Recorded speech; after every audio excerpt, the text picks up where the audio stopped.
कभी सोचा है अगर हमारी दुनिया एकदम परफेक्ट हो, इतनी परफेक्ट कि उस पर शक होने लगे? चलिए आज लेवल 1 की इस कहानी की गहराइयों में उतरते हैं, जो एक ऐसी ही झूठी परफेक्ट दुनिया की परतें खोलती है जहां एक छोटी सी गड़बड़ पूरे सिस्टम को हिलाकर रख देती है। कहानी की पहली लाइन ही मतलब एक झटका देती है। ये सिर्फ एक कमरे के बारे में नहीं है, ये एक अजीब सी फीलिंग के बारे में है। सब कुछ एकदम साफ, एकदम परफेक्ट, पर जान नहीं है उसमें। एक ऐसी बनावटी, बेचैन करने वाली परफेक्शन जो हमारे किरदार को जागते ही अपनी गिरफ्त में ले लेती है। और बस यहीं से सब बदलना शुरू होता है। हकीकत में कह सकते हैं पहली दरार आ जाती है। ये वो डरावना मोमेंट है जब जो शक था ना, वो यकीन बन जाता है। जब रोज की जिंदगी एक ही टेप पर बार बार चलने लगती है और तब उसे एहसास होता है कि ये दुनिया ये एक धोखा है। जरा इस दुनिया की स्क्रिप्ट पर नजर डालिए। सुबह के ठीक 6 बजे वही रूममेट, वही चिपकी हुई सी बेजान मुस्कान, और कॉफी हमेशा की तरह काली। कुछ भी नया नहीं होता, कोई सरप्राइज नहीं। ऐसा लगता है जैसे जिंदगी नहीं, कोई कंप्यूटर कोड चल रहा हो जहां एक ही कमांड रोज रिपीट होता है। तो जब दिमाग में शक का कीड़ा घुस जाए ना, तो उसे बाहर निकालना ही पड़ता है। तो हमारा हीरो अब एक छोटा सा लेकिन बहुत बड़ा कदम उठाने वाला है। वो स्क्रिप्ट तोड़ेगा, एक छोटा सा एक्सपेरिमेंट जो या तो उसे पागल साबित कर देगा या फिर उसकी पूरी दुनिया को। और ये रहा वो पल, वो मोमेंट जब सब कुछ बिखरने वाला है। दुकान पर जाकर वो अपनी रोज की कॉफी नहीं मांगता, बल्कि कुछ नया ट्राई करने को कहता है। और होता क्या है? कैशियर सारा की वो परफेक्ट स्माइल एक सेकंड के लिए कांपती है, एक ग्लिच, और फिर बूम, रीसेट। वो वापस वही लाइन दोहराती है, हमेशा की तरह ही, है ना? और बस इसी एक सेकंड में सब कुछ साफ हो जाता है। ये दुनिया, ये एक प्रोग्राम है। अब जब सच्चाई पता चल गई तो डर गायब हो गया और उसकी जगह ले ली एक अजीब सी उत्सुकता ने। अब वो कोई कैदी नहीं है, वो एक तरह से एक हैकर बन गया है जो अपनी ही जेल के कोड को क्रैक करने की कोशिश कर रहा है। उसका मिशन सिंपल है, इस सिमुलेशन के रूल्स क्या हैं, इसकी बाउंड्रीज कहाँ तक हैं। और उसका तरीका भी देखिए, एकदम साइंटिफिक। पहला स्टेप, छोटे छोटे बदलाव करो। दूसरा, देखो सिस्टम रिएक्ट कैसे करता है। और तीसरा, उसकी कमजोरियों को पकड़ो। हर एक छोटा सा ग्लिच उसके लिए एक बड़ी लर्निंग है। अब सवाल ये नहीं है कि क्या यहाँ से निकल सकते हैं, सवाल ये है कि क्या इस पूरे सिस्टम को ही खत्म किया जा सकता है।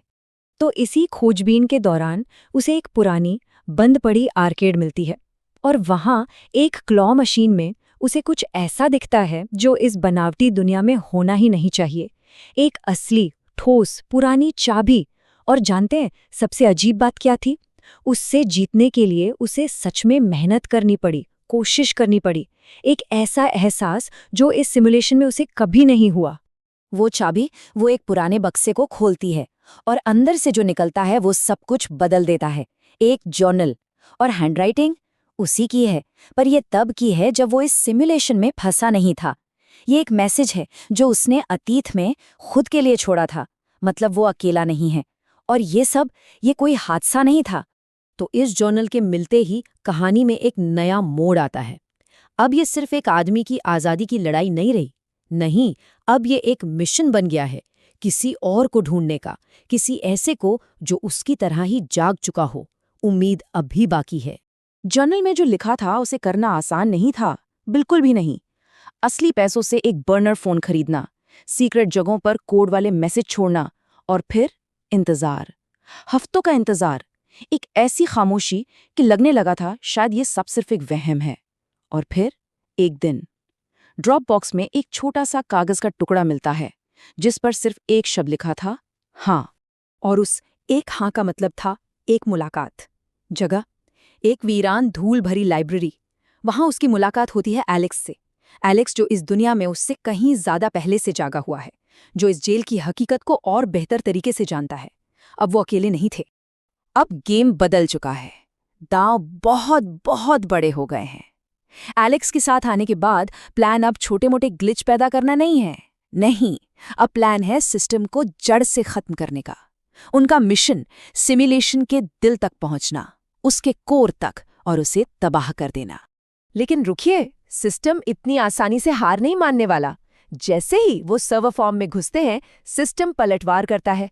उनका सामना होता है अजीब से वॉचर्स से, लेजर ग्रिड्स, मोशन सेंसर्स और तेज खतरनाक ड्रोन्स। अब ये सिर्फ एक दिमागी खेल नहीं था, अब बात जान पर आ गई थी। और फिर जब वो कोर के बिल्कुल करीब पहुंचते हैं तो उन्हें वो सच पता चलता है जिसके बारे में वो सोच भी नहीं सकते थे। ये सिस्टम ये सिर्फ कोड और मशीनों पर नहीं चल रहा, इसे पावर मिल रही है असली इंसानों से, लोग जो मशीनों से जुड़े हैं और इस पूरी झूठी दुनिया के लिए बैटरी की तरह काम कर रहे हैं। अब ये लड़ाई सिर्फ अपनी आज़ादी के लिए नहीं थी, ये उन सब कैदियों को छुड़ाने के लिए थी। कहानी अब अपने क्लाइमैक्स पर पहुंच चुकी है, पर यहाँ कोई हैप्पी एंडिंग नहीं है। यहाँ एक ऐसा खतरनाक ट्विस्ट है जो उनकी पूरी बगावत, उनकी पूरी लड़ाई पर एक बहुत बड़ा सवालिया निशान लगा देगा। कोर को तबाह करने से ठीक एक पल पहले सिस्टम खुद उनसे बात करता है, और वो जो कहता है ना, वो किसी भी हथियार से ज्यादा खतरनाक है। सिस्टम कहता है, तुम्हें जागने के लिए ही डिजाइन किया गया था। तुम्हारी ये बगावत, ये भी हमारा ही प्लान था, ताकि तुम सिस्टम की कमजोरियां ढूंढो और हम उसे और भी ज्यादा परफेक्ट बना सकें। सोचिए, ये सुनना कि आपकी पूरी जिंदगी, आपकी पूरी लड़ाई सब एक धोखा था। कोई भी टूट जाता, पर वो नहीं टूटा। उसने डिसरप्टर उठाया और उसे सीधा कोर में घुसा दिया। उसका फैसला साफ था, अगर आज़ादी एक झूठ है तो ये झूठी दुनिया भी नहीं रहेगी। एक पल के लिए सन्नाटा, और फिर पूरी दुनिया बिखरने लगती है, जैसे कोई तस्वीर पिक्सेल्स में टूट रही हो। सब कुछ एक डिजिटल शोर में गायब हो जाता है। पीछे बचता है सिर्फ एक ठंडा, खामोश, काला अंधेरा। शायद यही है असली आज़ादी। लेकिन उस अंधेरे से, उस शोर के बीच से एक तस्वीर धीरे धीरे साफ होने लगती है। एक जानी पहचानी तस्वीर, एक डिजिटल घड़ी जिस पर टाइम चमक रहा है सुबह के 6 बजे। आंखें खुलती हैं। छत बहुत ज्यादा सफेद है। सामने वही रूममेट मार्क खड़ा है और उसके मुंह से वही शब्द निकलता है, मॉर्निंग। पर इस बार उसकी आवाज में कोई जान नहीं है, बिल्कुल फ्लैट, जैसे कोई रिकॉर्डिंग बज रही हो। लूप रीसेट हो चुका था।